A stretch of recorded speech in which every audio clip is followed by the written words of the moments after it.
Russo's Playbook.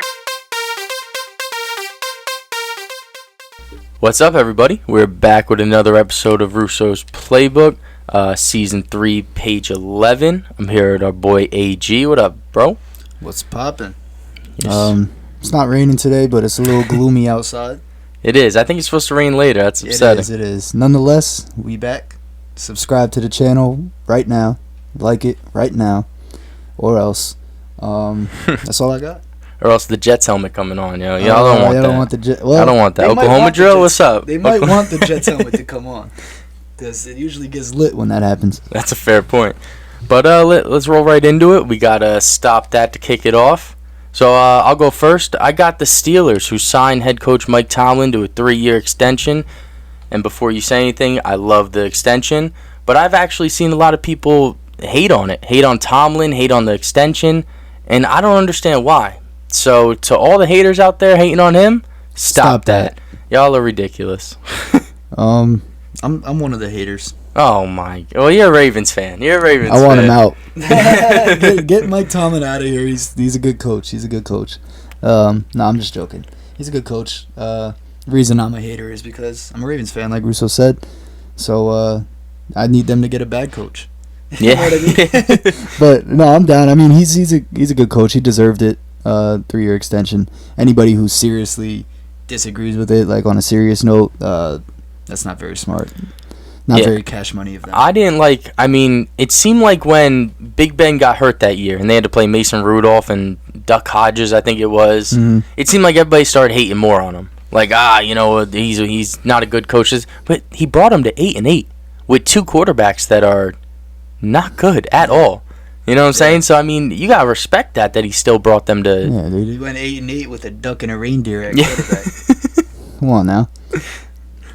What you got? What you got for Stop That? So, on a serious note, yesterday, the cop that murdered George Floyd got charged on all 3 counts that they were trying to charge him for. He got charged guilty on all of them, I should say. Now, of course, we all know what happened. Basically got suffocated at his neck, and the little chant the saying "I can't breathe" obviously gets popularized when things like that happen, or popularized in general at this point. But the Raiders, after the trial, went on Twitter and tweeted out a picture that said "I can breathe." I can breathe. Basically saying, like, now that he's charged, we can all breathe. And it's just, it doesn't do any type of justice to George Floyd or his family. It's very, like, out of touch with what they're supposed to be they thought they were speaking for the black community when they did that, right?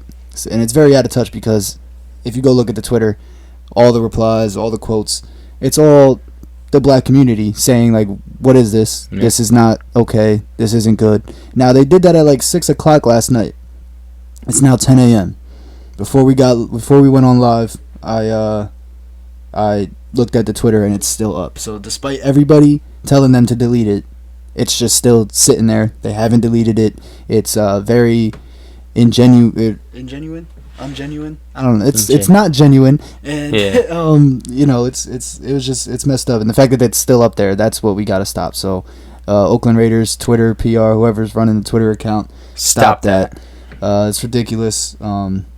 It's just I don't even know how else to explain it. That should not have happened in the first place. Yeah. But since it did happen, it should just be gone now. Yeah, for sure. And I like when you brought it up before the show when we were talking about what we're doing for Stop That. I mean, as soon as you said it, I'm like, what are they?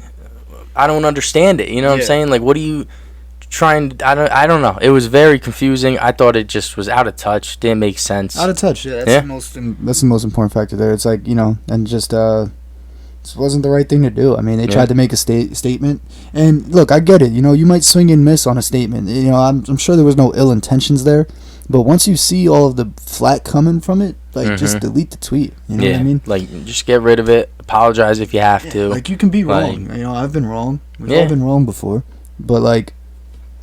Best part of life, being wrong, growing from it. Yeah, and they're telling you're wrong. So listen to the community that you're trying to speak for, and speak for them the way that they want to be spoken for. That's the best way to put it. Yeah.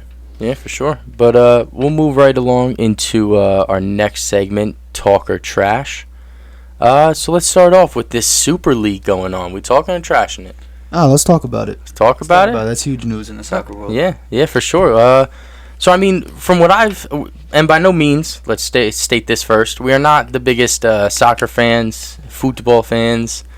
I mean, I don't know much, but I did do my research on the topic for the most part, and it just seems to me like the three things that are going to hurt the most from this are the players, the fans, and the underdogs. I mean, those Cinderella stories that come up out of nowhere in the league and win and take off, the number one and stuff like that. I mean, that's what we're going to miss the most. And my best way of explaining this is like if you take all the baseball leagues, the MLB, the Korean Baseball Organization, Dominican Professional Baseball League, the Japanese League, you take all of them and you take the top three teams, the Yankees, Dodgers, Padres, right? You take those three and then you take the Japanese top three, Korean Baseball League top three, mix them all into one. Now you got a Super League.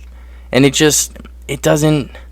I mean, could you imagine that for the Yankees move into, I guess, a different conference type of thing? Yeah, it's weird vibes all around. Yeah. I don't know. Like, I mean, in terms of the the different leagues, I do watch some football, but not often, and I don't really know the league structures as it is now. Yeah. But I know that there's a ton of backlash coming from people who do follow it heavily, based on the fact that I believe, it was like most of the good teams from one of the leagues, but I think they all now from the English teams. What was the tweet? They all dropped out of the Super League now. Oh yeah. What was it? Hold on.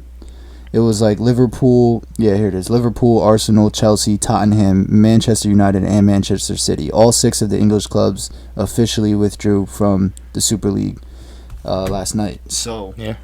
That helps, and that kind of shows that this thing might be falling apart right before our eyes as we speak about it. You know what I mean? So it's definitely fluid. I think they're feeling the backlash. You know what I mean? Yeah. And the teams are. That's really what it comes down to. Because all the teams drop out, the league's done. As they should. It was a selfish move. The league's not going to stop it, but yeah. Teams might stop the league. You know what I mean?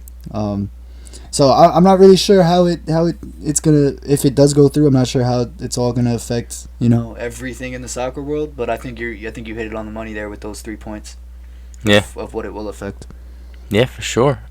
Let's move right along into the next one. Alex Smith retiring. We talking or trashing that? Let's trash it. Trash it? We kind of knew that was coming. Yeah. I feel like it was either backup role or retirement. We saw which way he chose on that. How about Alden Smith, wanted by police right after signing with the Seahawks? Talk or trash? Can it? You know why?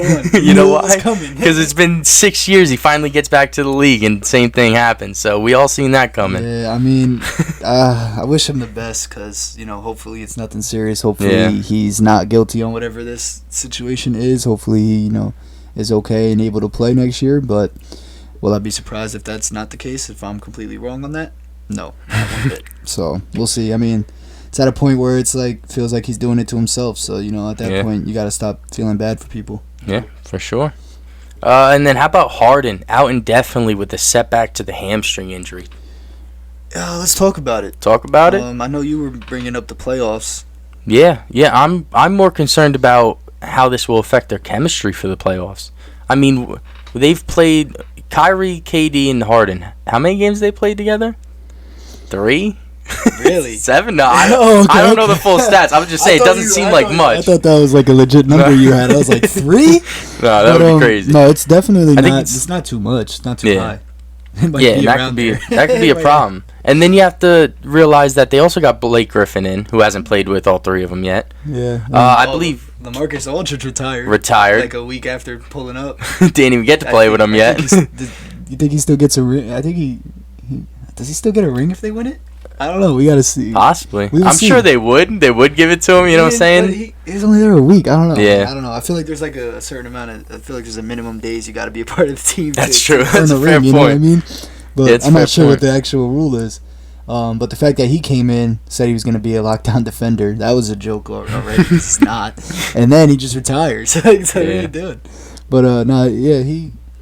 So I don't know. I think it definitely could fuck up the chemistry. Yeah, I mean, I just think because I believe KD went down with, I think he got kneed in the quad last night, if I'm not mistaken. Oh, yeah? He went down. I don't know if he's out for a significant amount of time, but that could be something to watch. And then you got Kyrie, who's on and off.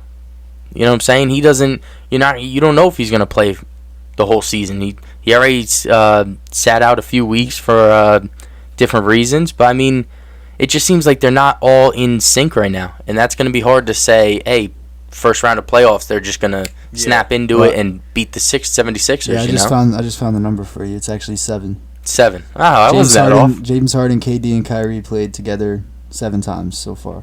And then back to James Harden for a second. Steve Nash said last night that they're back to square one, and he'll be back when he's back. It might be the playoffs. It might be sooner. So it's looking like they won't be able to play many more games together before the playoffs. But the good part about that is, we'll transition into some NBA talk here. Yep. As of right now, they would be playing the Heat in the first round, and the Heat are not having a great year. I mean, you look at them and you're like, oh, that's the team that was just in the finals. Kind of got the same team brought back, but they're not the same. The bubble really did them wonders, I think, or something. I don't know what's going on with them, honestly. Yeah. But they're not that good. They're in the 7th seed, 30-28.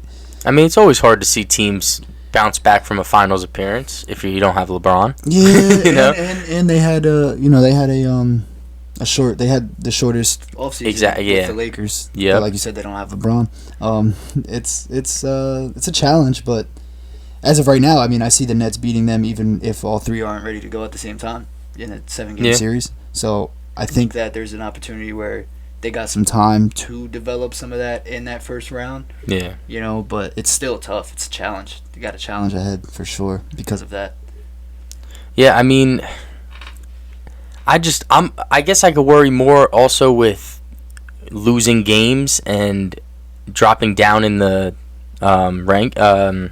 conference. Mm-hmm. So like it would be nice if they get top 3 seeds or whatever, but if they fall to 5, 6, now you're worrying about fighting a good team in the first round. You know what I'm saying? Let's talk about that too, because they're in the 2nd seed.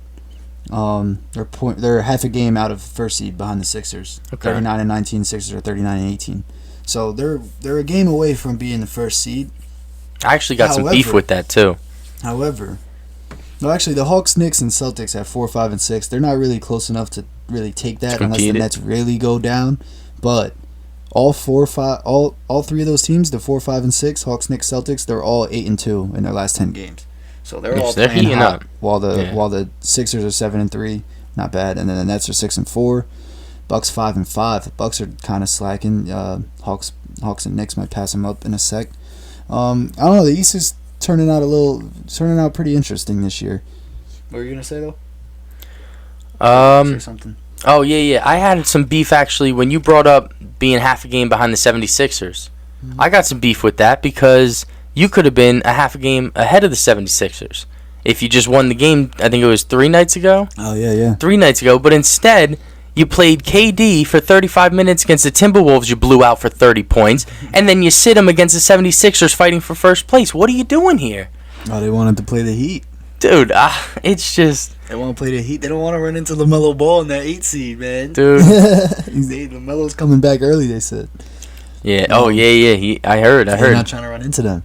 But let's go to the West real quick. The Jazz and the Suns are number 1 and 2. Suns are only a game and a half back from the number 1 seed in the West. The Jazz are 6-4 in their last 10. Suns are 8-2. They're hot as well. They might take that first spot coming up soon, which is just amazing if you're the Suns. Yeah. I mean, Devin Booker, man, shout out to you. You're a trooper. Fought it out. He's making it happen now at this point. The Rockets, Timberwolves, Thunder, and the Pistons and Magic are all fighting for that lottery pick. They're the number 1 pick. You know what I mean? So, other than that kind of rounds out the playoffs. What were you gonna say? So, if you're looking at the Suns, right? Because they don't. I mean, obviously we gotta see how it goes with playoffs. But are they showing you that hey, you don't need a super team, 2, 3 superstars? Like obviously, if they get to the finals, D-Book and Chris Paul, I don't think they'd beat KD, Kyrie, and Harden. So like maybe at that point, but like I mean, I just want the NBA to go back to all competitive, man. Just no more 3 people super teams. Yeah, I get what you're saying there because that's true to an extent. But I mean, you can't just count the Suns then because you gotta look at the Jazz. Yeah, no, that's fair. You gotta look at the Nuggets. You gotta look at the Blazers, the Mavericks. I mean, you know, these teams are making the playoffs. You know, I get it where it's like, they're top 2 in the West. That's surprising. But even the Hawks are 4th right now in the East. You know what I mean? The Bucks are 3rd. The Knicks moved up to 5. You know, the Celtics have like the other quote unquote possible super team there with Kemba, Tatum, Brown, Tatum. Yeah, you know, they've got their squad and they're sitting in 6. So it's like, you know, that's a fair point. But I think that the best point you made there was that once it gets to the playoffs, that shit doesn't matter anymore because there's super teams. So, exactly. You know what I mean? So I guess it's more for the Lakers are kind of sitting in 5th right now, but do they care? I mean, the Nuggets is going to be a tough matchup, but no Jamal Murray. Oh yeah. So it's like, you know, are they really trying to be number 2? Because I mean, they're dealing with injuries. But say the injuries were taken out of it, the Suns aren't number 2 if the Lakers are fully healthy all season. Yeah. They're number 2. Yeah, no, that's facts. You know what I mean? So it's a good point though. They're definitely showing some things to the league right now. Even aside from just the super team thing, they're just showing that the Suns can do it right now. Yeah. And they built that team through the draft and then going and getting Chris Paul. Yeah. It's like I mean, even the Sixers kind of built that team through the draft besides Tobias Harris. Trust the process. Right, exactly. You know, the Hawks built it through the draft. The Knicks got it through free agency. But it's like the Jazz and the Nuggets built it through the draft. You know, the Blazers, the Mavericks. You know, all these playoff teams are kind of like, there's only a couple super teams left right now, I feel like. I feel like with all the movement in the past year or two, there's only a couple super teams here. I guess you know what it is. I mean? It's definitely more so for finals because you know that's what it's going to end up to, and that's what I hate seeing. Yeah, exactly. Because you know the Suns, they'll match up as of right now. If it started today, they'll match up with the Mavericks, 2 versus 7. They win that, and then they would play the Nuggets or Lakers next. Yeah.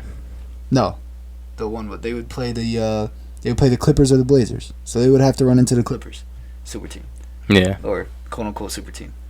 With PG and Kawhi. So it's like, you know, either way, they're running into that early. So they need to either be about it or not. You know what I mean? Yeah, that's fair. But we'll talk more NBA on our basketball show, which will be out either tonight or tomorrow morning. So you can check that out tomorrow. Subscribe to the channel so you don't miss it. Yes, sir. We also got a UFC show dropping tonight or tomorrow as well. We got Sundays you can catch Russo's NFL Rundown. On Monday, this is a big one, Monday the 26th, keep your eye out for the final 7-round mock draft. That's going to be a good one. You can check out who your team picks before the draft starts on Thursday the 29th. But we'll start wrapping up there. You can find us on... What's that? I was going to say we got UFC blogs this weekend too. UFC blogs as well, yeah. As always. Of course, and you can find those blogs on russosplaybook.com. You could also find us on YouTube, Apple Podcasts, Spotify, all other podcast platforms. And of course, don't forget to subscribe, like, comment, and follow us on Twitter, Instagram, and TikTok at Russo's Playbook. We'll catch you guys again next week. Peace.